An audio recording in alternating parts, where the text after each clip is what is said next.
తిరుపతి కొండపై జరిగిన తొక్కిసలాటలో మరణించిన ఉమ్మడి విశాఖ జిల్లాకి చెందిన 4 మృతదేహాలు కూడా వారి వారి ఇళ్లకు చేరుకున్నాయి. బంధువులంతా కూడా చనిపోయిన వారిని చూసి రోదిస్తున్నారు. ఇటువంటి సంఘటన జరుగుతుందని తాము కలలో కూడా ఊహించలేదని, దైవ దర్శనానికి వెళ్ళి మరణించడాన్ని కుటుంబ సభ్యులు ఎవరూ కూడా జీర్ణించుకోలేకపోతున్నారు. అక్కడ సంఘటన ఏ విధంగా జరిగింది, అక్కడ ఏర్పాట్లు ఏ విధంగా ఉన్నాయనే విషయాలు మనతో మాట్లాడడానికి రజనీ అని ఎవరైతే చనిపోయారో ఆ మహిళ తాలూకా భర్త లక్ష్మణ్ రెడ్డి ఉన్నారు. సార్ చెప్పండి, అసలు ఈ సంఘటన ఎలా జరిగింది, ఆ సమయంలో మీకు ఏమనిపించింది? మేము మంగళవారం మధ్యాహ్నం తిరుమలకి బయలుదేరామండి. మధ్యాహ్నం బయలుదేరి మార్నింగ్ దిగిన తర్వాత స్నానం గినాలు చేసి లైన్లోకి వెళ్ళాం. రూమ్కి వెళ్ళి లైన్లో టిఫిన్ చేసేసి కూర్చున్న తర్వాత రాత్రి వరకు మధ్యాహ్నం కూడా మా ఆవిడ భోజనం చేసి నేను కూడా చేశాను. మళ్ళీ సేమ్ లైన్లో కూర్చున్న తర్వాత గేట్లో అవి తాళాలు వేస్తారు పార్క్లో పెట్టి. కొంత 4-5 తర్వాత అలా రష్ అవుకునే ఉంది. రాత్రి 8:20 అలా అవుతుంటే ఒక ఆవిడకి బాగలేకపోతే గేటు దగ్గర తీసుకొచ్చి ఇలాగ తీసుకొని వస్తుంటే గేట్లు ఓపెన్ అవ్వలేదు సరిగా. అవి లోపల రావాల్సిన గేట్లు బయటకు తోస్తున్నారు. ఇంకెందుకని జనం ఒకసారిగా బయటికి పోలీసు వాళ్ళు ఇలా లాగుతుంటే తీస్తున్నారు అలా అనుకొని ఒక్కసారే తోపులాటగా మనుషులందరూ పడిపోయారు. అప్పటికి మా ఆవిడ వెనకాలే ఉంది. ఇంకో ఆవిడ కూడా చనిపోయిన ఆవిడ కూడా నా పక్కనే ఉంది.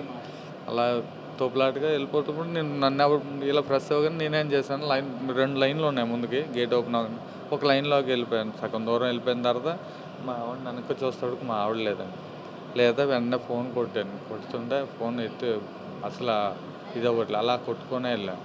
ఫోన్ కొంత దూరం మళ్ళీ లైన్కి వెళ్తేప్పటికి ఈ 108లో అవి వచ్చి ఏమైంది అంటే ఇలా ఎవరో చనిపోయారు, బాగోలేదు, తుమ్ములో తొక్కిసలు అట్లా అయ్యింది, పడిపోయారు అని చెప్పేసాను.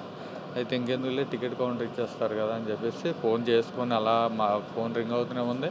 నేను లైన్ కాసుకొని టికెట్ తీసుకొని బయటకు వచ్చేసి మా ఫ్రెండ్ ఒక శంకర్ అని మా బామ్మగారు అక్కడికి వెళ్ళి ఆడిని పిలుచుకొని వచ్చి మాట్లాడుతున్నాను. ఏమైందిరా అంటే ఇలా మా చెల్లి కనబడట్లేదంటే మళ్ళీ మేము తిరగడం మొదలెట్టాం. పోలీసు వాళ్ళని అడిగితే బాబు ఇలా బాగాలేదు, హాస్పిటల్కి వెళ్ళి చూసుకోండి అన్నారు. అయితే అది మళ్ళీ ఇంకా డౌట్ వచ్చి ఇంకా లైన్లో లోపల ఉన్నారేమని మళ్ళీ అలా లోపల ఎదుక్కొనే వచ్చాము, కానీ దొరకలేదు. ఆఖరికి హాస్పిటల్కి వెళ్ళాం. మాతో పాటు ఇంకో ఆయన మిలిటరీ ఆదిలక్ష్మి గారు అని ఆవిడ కూడా ఇక్కడే. ఆవిడ కూడా ఇలా పడిపోతే ఆవిడకి మాత్రం ఒక హాస్పిటల్లో ఉన్నారు. అక్కడి నుంచి ఇంకో హాస్పిటల్కి వెళ్ళేటప్పటికి మా తమ్ముడికి ఇంకా ఫోన్ చేశాను ఆల్రెడీ. నేను ఇక్కడికి ఇలాగ వాళ్ళ ఫ్రెండ్ ఉన్నాడు ఆల్రెడీ. ఫోన్ చేస్తే ఇలా కనబడట్లేదురా వద్దా అంటే వాళ్ళ ఫ్రెండ్ ఫోన్ చేస్తాను ఆగు అన్నాడు. తర్వాత ఫోన్కి ఆడే ఫోన్ చేసి ఏడుస్తుంటే చనిపోయినట్టుగా తెలుసు. మా అత్తలో ఉంది వెళ్తేప్పటికి. అక్కడ పరిధికి మించి జనాలను పెట్టారు. అంటే ఆటో మేము ఉంటప్పుడు మాత్రం 500 మంది కూడా లేరు.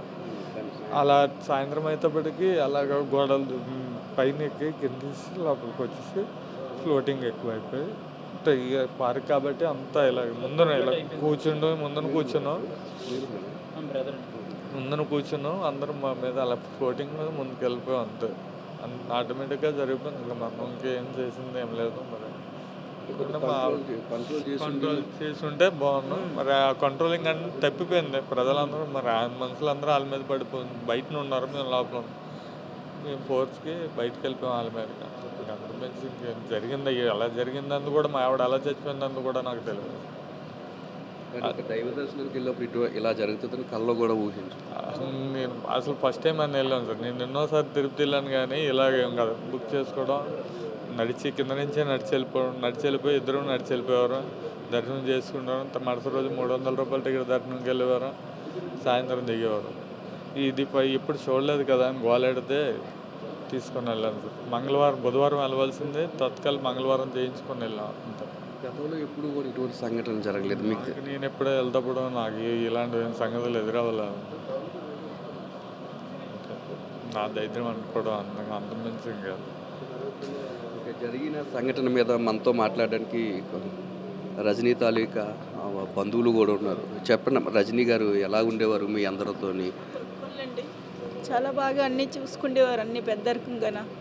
తను లేనిదే ఏ కార్యక్రమం కూడా ఇంట్లోనే అవ్వదండి, అదే ముందు వస్తుంది. అందరితో కూడా ప్రేమగా ఉంటుంది. ఏ విషయంలో కూడా ఏ ఫంక్షన్ అయినా తనే ఫస్ట్ వస్తుంది. పెద్దరికంగా చూస్తే చిన్నది అంత పెద్ద పనులు చేసేది. ఇప్పుడు అది అందరమీ కూడా దూరం అయిపోయామండి. చెప్పడానికి కూడా ఇంకేం లేదండి అసలు. ఏ విధంగా ఉండారు మీ అందరితో రజనీ గారు ఫ్యామిలీలోని? మాకు తను ఒక 10 మందితో సమానం అండి. దేనికైనా కూడా ఒక పనిలో సాయం చేయాలన్నా, ఒక ఫంక్షన్ కథాకార్యాల్లో తనే అన్ని విషయాల్లో కూడా ముందుండేది. ఏదేమైనా ఒక మంచి వ్యక్తిని అయితే మేము కోల్పోయాము ఫ్యామిలీ పరంగా. మొదటి నుంచి ఆవిడకి భక్తి భావం ఎక్కువ అండి. ముందు నుంచి ఎక్కువ ఉండేదండి. ఎక్కువ దేవాలయాలకు వెళ్తుంటారు. గుళ్ళు, దేవాలయ దర్శనాలు, పూజలు, పునస్కారాలు ఎక్కువ ఉండేవి. మీరు ఇటువంటి సంఘటన జరుగుతుందని ఎప్పుడైనా ఊహించారండి? తిరుపతి వెళ్ళినప్పుడు ఒక ప్రమాదం జరుగుతుంది, రజనీ మరణిస్తారు. ఎందుకు పంపిస్తామండి మా పాపకి? మా పాప లేని లోటు మాకు ఇంకేటి చెప్పలేమండి. పిల్లడు, భర్త, తల్లి తండ్రికి అదే తోడు. తండ్రికి కళ్ళు కనబడు. ఆ పిల్ల హాస్పిటల్ తిప్పిది.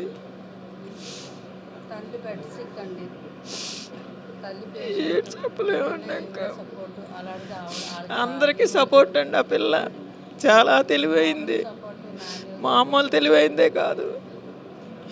ఆ పిల్ల లేదు ఇప్పుడు మేము ఎవరూ బతకలేము. ఎప్పుడు తెలిసిందండి మీకు ఆ రోజు ఇలాగ జరిగింది? రాత్రి 12 గంటలకు బుధవారం నాడు రాత్రి.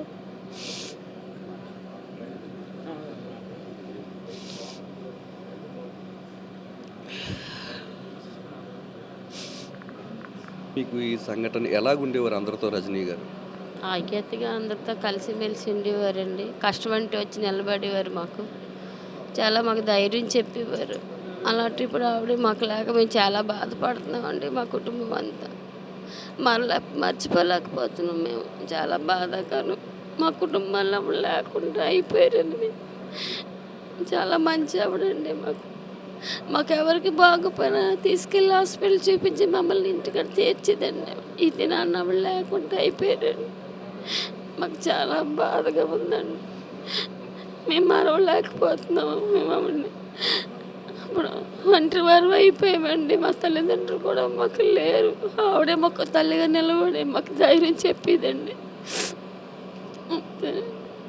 తిరుపతి కొండ మీద పరిమితికి మించి భక్తులందరినీ కూడా ఆ పార్కులోకి తరలించారని, పోలీసుల కంట్రోల్ కూడా పూర్తిగా తప్పిపోయిందని, వచ్చిన భక్తులు అదుపు చేసినట్లయితే ఈ ప్రమాదం జరిగేది కాదని అక్కడ ప్రత్యక్షంగా ఉన్న రజనీ భర్త లక్ష్మణరెడ్డి చెప్తున్నారు. ఈ వ్యవహారంలో పూర్తిగా ప్రభుత్వం కానీ, పోలీసులు కానీ భక్తులు నియంత్రించి ఉంటే ఇటువంటి సంఘటన జరిగేది కాదని, గతంలో ఎప్పుడు కూడా ఇటువంటి సంఘటనలు తిరుపతి కొండ మీద చోటు చేసుకోలేదని లక్ష్మణరెడ్డి చెప్తుంటే, తమ కుటుంబానికి పెద్ద దిక్కుగా ఉన్న రజనీని కోల్పోవడాన్ని తాము ఇప్పటికీ కూడా జీర్ణించుకోలేకపోతున్నామని, ఏ కష్టం వచ్చినా తమకు అండగా ఉండేదని, అటువంటి మనిషి తమకు దూరమైందనే బాధను తాము తట్టుకోలేకపోతున్నామని చెప్పి ఇక్కడ కుటుంబ సభ్యులు చెప్తున్నారు. కెమెరా అప్పలరాజుతో నాయుడు, విశాఖపట్నం నుంచి.